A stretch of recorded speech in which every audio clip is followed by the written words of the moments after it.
ನಮಸ್ಕಾರ ಸ್ಪರ್ಧಾ ಮಿತ್ರರೇ. ಸ್ಪರ್ಧಾ ಕಣಜ KSP KPSC ಯೂಟ್ಯೂಬ್ ಚಾನಲ್ಗೆ ಮೊದಲಿಗೆ ತಮಗೆ ಸ್ವಾಗತ.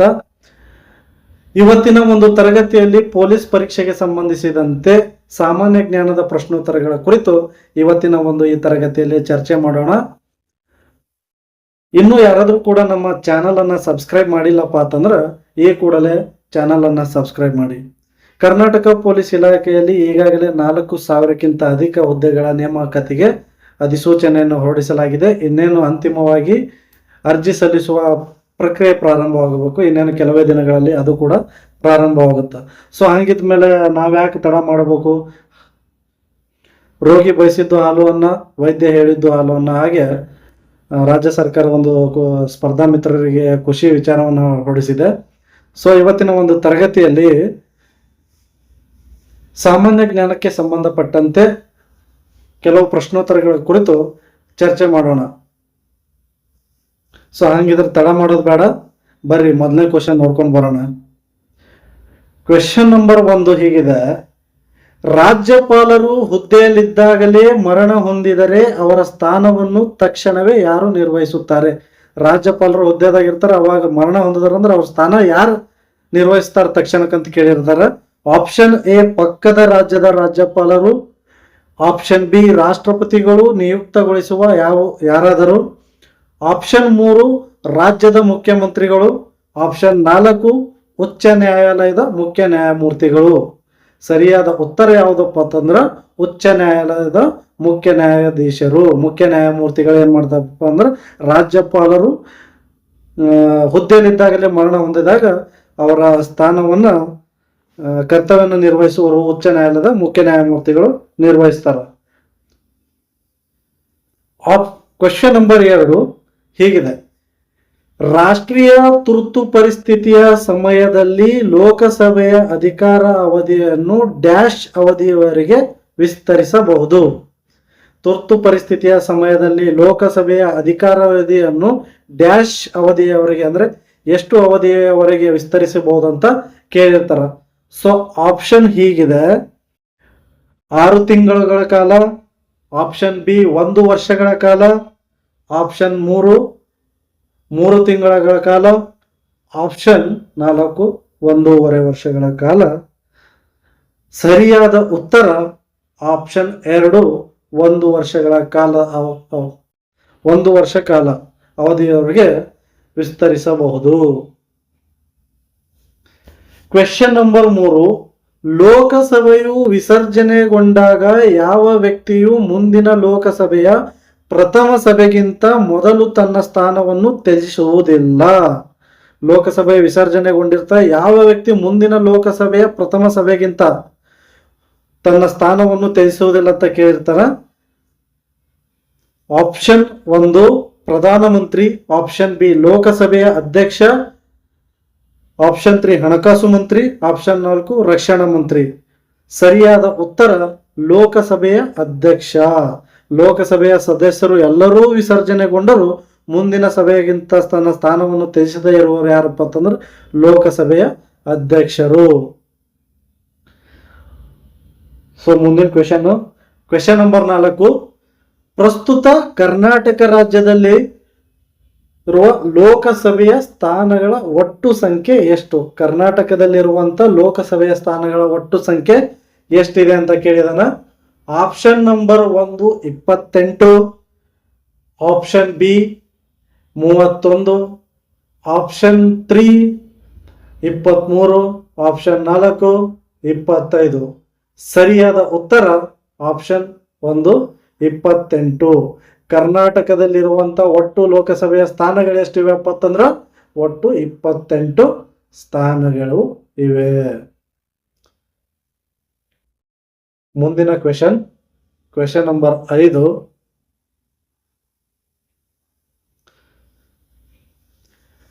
ಸ್ವಾತಂತ್ರ್ಯ ನಂತರ ಭಾರತದ ಪ್ರಥಮ ಗವರ್ನರ್ ಜನರಲ್ ಆಗಿದ್ದವರು ಯಾರು? ಸ್ವಾತಂತ್ರ್ಯ ಭಾರತದ ನಂತರ ಪ್ರಥಮ ಗವರ್ನರ್ ಜನರಲ್ ಆಗಿದ್ದವರು ಯಾರು? C Rajagopalachari, 2 lord William Bentinck, 3 lord Mount baton, 4ನೇ ಆಪ್ಷನ್ ಹೀಗಿದೆ: ಮೇಲಿನ ಯಾವುದು ಅಲ್ಲ. ಸರಿಯಾದ ಉತ್ತರ ಯಾವುದಪ್ಪ ಅಂತಂದ್ರ ಲಾರ್ಡ್ ಮೌಂಟ್ ಬ್ಯಾಟನ್ ಭಾರತದ ಕೊನೆಯ ಗವರ್ನರ್ ಜನರಲ್ ಆಗಿರುತ್ತಾರ. ಸ್ವಾತಂತ್ರ್ಯ ಭಾರತದ ಪ್ರಥಮ ಗವರ್ನರ್ ಜನರಲ್ ಆಗಿರ್ತಾರ. ಕ್ವೆಶ್ಚನ್ ನಂಬರ್ 6 ಹೇಗಿದೆ. ದುಂಡು ಮೇಜಿನ ಪರಿಷತ್ತಿನ ಕುರಿತಾಗಿ ಕೆಳಗಿನ ಹೇಳಿಕೆಗಳನ್ನು ಗಮನಿಸಿ ಸರಿಯಾದದ್ದನ್ನ ಗುರುತಿಸಿ. 1A 1930ರಿಂದ 1932ರ ಅವಧಿಯಲ್ಲಿ 3 ದುಂಡು ಮೇಜಿನ ಷರತ್ತುಗಳನ್ನು ನಡೆದವು.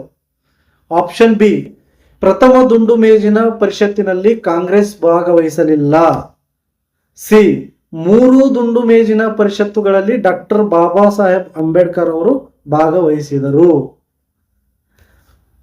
ಆಪ್ಷನ್ 1 ಎ ಮತ್ತು ಬಿ ಸರಿ. ಆಪ್ಷನ್ 2 ಬಿ ಮತ್ತು ಸಿ ಸರಿ. ಆಪ್ಷನ್ 3 ಎ ಮತ್ತು ಸಿ ಸರಿ. ಆಪ್ಷನ್ 4 ಎ ಬಿ ಮತ್ತು ಸಿ ಸರಿ. ಸರಿಯಾದ ಉತ್ತರ ಆಪ್ಷನ್ 4 ಎ ಬಿ ಸಿ ಸರಿ. ಮುಂದಿನ ಕ್ವೆಶ್ಚನ್ ಹೀಗಿದೆ. ಭಾರತದ ರಾಷ್ಟ್ರೀಯ ಕಾಂಗ್ರೆಸ್ ಪೂರ್ಣ ಸ್ವರಾಜ್ಯಗೆ ಸಂಬಂಧಿಸಿದ ಗೊತ್ತುವಳಿಯನ್ನು ಈ ಕೆಳಗಿನ ಯಾವ ಅಧಿವೇಶನದಲ್ಲಿ ಅಂಗೀಕರಿಸಿತು? ಪೂರ್ಣ ಸ್ವರಾಜ್ಯಗೆ ಸಂಬಂಧಿಸಿದಂತ ಗೊತ್ತುವಳಿ ಯಾವ ಕಾಂಗ್ರೆಸ್ ಅಧಿವೇಶನದಲ್ಲಿ ಅಂಗೀಕರಿಸಲಾಯಿತು ಅಂತ ಕೇಳಿದರ ಆಪ್ಷನ್ 1 ಹರಿಪುರ ಅಧಿವೇಶನ, ಆಪ್ಷನ್ 2 ತ್ರಿಪುರ ಅಧಿವೇಶನ, ಆಪ್ಷನ್ 3 ಲಾಹೋರ್ ಅಧಿವೇಶನ, ಆಪ್ಷನ್ 4 ಕರಾಚಿ ಅಧಿವೇಶನ. ಇದರಲ್ಲಿ ಸರಿಯಾದ ಉತ್ತರ ಲಾಹೋರ್ ಅಧಿವೇಶನ. ಮುಂದಿನ ಕ್ವೆಶ್ಚನ್ ನೋಡೋಣ. ಕ್ವೆಶ್ಚನ್ ನಂಬರ್ 8 ಹೇಗಿದೆ. ಶಂಕರಾಚಾರ್ಯರು ಜನಪ್ರಿಯಗೊಳಿಸಿದ ತತ್ವಜ್ಞಾನವಿದು. ಶಂಕರಾಚಾರ್ಯರು ಪ್ರತಿಪಾದಿಸಿದಂತಹ ಜ್ಞಾನ ಯಾವುದಪ್ಪ ಅಂತಂದ್ರ ಕೇಳಿದಾರ. ಯಾವ ಸಿದ್ಧಾಂತ ಪ್ರತಿಪಾದಿಸ್ತಾರ ಅಂತ ಕೇಳ್ತಾರ. ಅದರಲ್ಲಿ ಆಪ್ಷನ್ ಹೀಗಿದೆ. 1 ದ್ವೈತ ಸಿದ್ಧಾಂತ, 2 ಅದ್ವೈತ ಸಿದ್ಧಾಂತ, 3 ವಿಶಿಷ್ಟಾದ್ವೈತ ಸಿದ್ಧಾಂತ, 4 ಮೇಲಿನ ಯಾವುದು ಅಲ್ಲ. ಸರಿಯಾದ ಉತ್ತರ ಯಾವುದಪ್ಪ ಅಂತಂದ್ರ ಅದ್ವೈತ ಸಿದ್ಧಾಂತ. ಶಂಕರಾಚಾರ್ಯರು ಬೋಧಿಸಿದಂತಹ ತತ್ವಜ್ಞಾನ ಯಾವುದಪ್ಪ ಅಂದ್ರೆ ಅದ್ವೈತ ಸಿದ್ಧಾಂತವನ್ನ ಪ್ರತಿಪಾದನೆ ಮಾಡುತ್ತಾರೆ. ಮುಂದಿನ ಕ್ವೆಶ್ಚನ್ ಅನ್ನು ನೋಡೋಣ. ಕ್ವೆಶ್ಚನ್ ನಂಬರ್ 9 ಹೀಗಿದೆ. ಈ ಕೆಳಗಿನ ನದಿಗಳಲ್ಲಿ ಯಾವುದಕ್ಕೆ ಅಡ್ಡಲಾಗಿ ರಣಜಿತ್ ಸಾಗರ್ ಅಣೆಕಟ್ಟನ್ನ ಕಟ್ಟಲಾಗಿದೆ? ಯಾವ ನದಿಗೆ ಅಡ್ಡಲಾಗಿ ರಣಜಿತ್ ಸಾಗರ್ ಅಣೆಕಟ್ಟನ್ನು ಕಟ್ಟಲಾಗಿದೆ ಅಂತ ಕೇಳಿದ್ದಾರೆ. ಆಪ್ಷನ್ಸ್ ಹೀಗಿದೆ. ಆಪ್ಷನ್ 1 ರಾವಿ ನದಿ, ಆಪ್ಷನ್ 2 ಬಿಯಾಸ್ ನದಿ, ಆಪ್ಷನ್ 3 ಚಿನಾಬ್ ನದಿ, ಆಪ್ಷನ್ 4 ಸಟ್ಲೇಜ್ ನದಿ. ಸರಿಯಾದ ಉತ್ತರ ಆಪ್ಷನ್ 1 ರಾವಿ ನದಿ. ರಾವಿ ನದಿಗೆ ಅಡ್ಡಲಾಗಿ ರಣಜಿತ್ ಸಾಗರ್ ಅಣೆಕಟ್ಟನ್ನ ಕಟ್ಟಲಾಗಿದೆ. ಮುಂದಿನ ಪ್ರಶ್ನೆ ಹೀಗಿದೆ, ನೋಡ್ಕೊಂಡು ಬರೋಣ. ಶ್ರವಣ ಬೆಳಗೊಳದಲ್ಲಿ ಬಾಹುಬಲಿ ಗೊಮ್ಮಟೇಶ್ವರನಿಗೆ ಮಹಾಮಸ್ತಾಭಿಷೇಕ ಎಷ್ಟು ವರ್ಷಗಳಿಗೊಮ್ಮೆ ನಡೆಯುತ್ತದೆ? ಹಾಸನ ಜಿಲ್ಲೆಯಲ್ಲಿರುವಂತಹ ಹಾಸನ ಜಿಲ್ಲೆ ಶ್ರವಣ ಬೆಳಗೊಳದಲ್ಲಿರುವಂತಹ ಗೊಮ್ಮಟೇಶ್ವರನಿಗೆ ಎಷ್ಟು ವರ್ಷಕ್ಕೊಮ್ಮೆ ಮಹಾಮಸ್ತಾಭಿಷೇಕ ನಡೆಯುತ್ತದೆ ಅಂತ ಈ ಕ್ವೆಶ್ಚನ್ ಅಲ್ಲಿ ಕೇಳಿದ್ದಾರೆ. ಸೊ ಆಪ್ಷನ್ ಹೀಗಿದೆ. ಆಪ್ಷನ್ 1 12 ವರ್ಷಗಳು, ಆಪ್ಷನ್ 2 16 ವರ್ಷಗಳು, ಆಪ್ಷನ್ 3 20 ವರ್ಷಗಳು, ಆಪ್ಷನ್ 4 25 ವರ್ಷಗಳು. ಸರಿಯಾದ ಉತ್ತರ ಆಪ್ಷನ್ 1 12 ವರ್ಷಗಳು. 12 ವರ್ಷಗಳಿಗೊಮ್ಮೆ ಮಹಾಮಸ್ತಾಭಿಷೇಕ ನಡೆಯುತ್ತದೆ. ಮುಂದಿನ ಕ್ವೆಶ್ಚನ್ ಹೀಗಿದೆ. ಮುಲ್ಲಾ ಪೆರಿಯಾರ ಅಣೆಕಟ್ಟು ಯಾವ 2 ರಾಜ್ಯಗಳ ನಡುವಿನ ದೀರ್ಘಕಾಲದಿಂದ ಬಾಕಿಯಾಗಿ ಉಳಿದ ವಿಷಯವಾಗಿದೆ? ಮುಲ್ಲಾ ಪೆರಿಯಾರ ಡ್ಯಾಮಿನ ವಿವಾದಿತ ರಾಜ್ಯಗಳು ಯಾವ ಅಂತ ಕೇಳಿರ್ತಾನ. ಸೊ ಸರಿಯಾದ ಉತ್ತರ ತಮಿಳುನಾಡು ಮತ್ತು ಕೇರಳ. ಕೇರಳ ಮತ್ತು ತಮಿಳುನಾಡಿನ ಮಧ್ಯ ಮುಲ್ಲಾ ಪೆರಿಯಾರ ಅಣೆಕಟ್ಟಿನ ವಿವಾದ ದೀರ್ಘಕಾಲದಿಂದ ಬಾಕಿ ಇದೆ. ಕರ್ನಾಟಕದ ಕಾವೇರಿ ನದಿಗೆ ಸಂಬಂಧಪಟ್ಟಂಗೆ ತಮಿಳುನಾಡು ಮತ್ತು ಕರ್ನಾಟಕದ ಮಧ್ಯೆ ಹೇಗಿದೆಯೋ ಹಾಗೆ ತಮಿಳುನಾಡು ಮತ್ತು ಕೇರಳದ ನಡುವೆ ಮುಲ್ಲಾಪೆರಿಯಾರ ಅಣೆಕಟ್ಟಿನ ವಿವಾದಿತವಿದೆ. ಸೊ ಮುಂದಿನ ಪ್ರಶ್ನೆ ಹೀಗಿದೆ. Question number 13.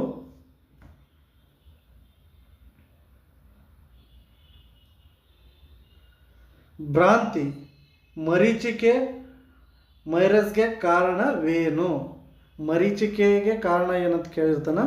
ಸೊ ಅದಕ್ಕೆ ಯಾವ ರೀತಿ ಕಾರಣ ಆಗುತ್ತಪ್ಪ ಅಂತಂದ್ರೆ ಆಪ್ಷನ್ಸ್ ಹೀಗಿದೆ. ಬೆಳಕಿನ ವ್ಯತೀಕರಣ, ಆಪ್ಷನ್ 2 ಬೆಳಕಿನ ವಿವರ್ತನೆ, ಆಪ್ಷನ್ 3 ಬೆಳಕಿನ ಸಮಗ್ರ ಆಂತರಿಕ ವಕ್ರೀಕರಣ, ಆಪ್ಷನ್ 4 ಮೇಲಿನ ಯಾವುದು ಅಲ್ಲ. ಸರಿಯಾದ ಉತ್ತರ ಯಾವುದಪ್ಪ ಅಂತಂದ್ರೆ ಬೆಳಕಿನ ಸಮಗ್ರ ಆಂತರಿಕ ವಕ್ರೀಕರಣದಿಂದಾಗಿ ಭ್ರಾಂತಿ ಅಥವಾ ಮರೀಚಿಕೆ ಮೈರಸ್ಗೆ ಕಾರಣವಾಗುತ್ತದೆ. ಆಪ್ಷನ್ 3 ಸರಿಯಾದ ಉತ್ತರ. ಸೊ ಮುಂದಿನ ಕ್ವೆಶ್ಚನ್ ಹೇಗಿದೆ. Question number 14. ರಾಸಾಯನಿಕ ಶಕ್ತಿಯನ್ನು ವಿದ್ಯುತ್ ಶಕ್ತಿಯಾಗಿ ಪರಿವರ್ತಿಸುವ ಸಾಧನವನ್ನು ಹೀಗೆಂದು ಕರೆಯುತ್ತಾರೆ. ಯಾವುದಪ್ಪ? ಆಪ್ಷನ್ಸ್ ಹೀಗಿದೆ. Option 1 battery, option 2 generator, option 3 motor, option 4 ಚಲಿಸುವ ಸುರುಳಿ ಮೀಟರ್. ಸರಿಯಾದ ಉತ್ತರ ಆಪ್ಷನ್ ಎ ಬ್ಯಾಟರಿ. ರಾಸಾಯನಿಕ ಶಕ್ತಿಯನ್ನು ವಿದ್ಯುತ್ ಶಕ್ತಿಯಾಗಿ ಪರಿವರ್ತಿಸುವ ಸಾಧನ ಯಾವುದಪ್ಪ ಅಂತ ಕೇಳಿದ್ರೆ ಬ್ಯಾಟ್ರಿ ಅಂತ ಹೇಳಬೇಕು. ಸೊ ಮುಂದಿನ ಕ್ವೆಶ್ಚನ್ ಹೀಗಿದೆ. Question number 15. ಕ್ವೆಶ್ಚನ್ ನಂಬರ್ 15 ನೋಡ್ಕೊಂಡು ಬರೋಣ.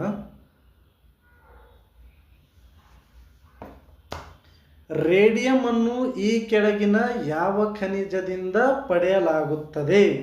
ರೇಡಿಯಂ ಅನ್ನು ಯಾವ ಖನಿಜದಿಂದ ಪಡೆಯಲಾಗುತ್ತದೆ ಅಂತ ಕೇಳಿದ್ರೆ ಆಪ್ಷನ್ಸ್ ಹೀಗಿದೆ. ಆಪ್ಷನ್ 1 ಸುಣ್ಣಶಿಲೆ or limestone, option 2 hematite, option 3 pitchblende, option 4 rutile. Option 3 ಸರಿಯಾದ ಉತ್ತರ ಪೀಚ್ ಬ್ಲೈಂಡ್.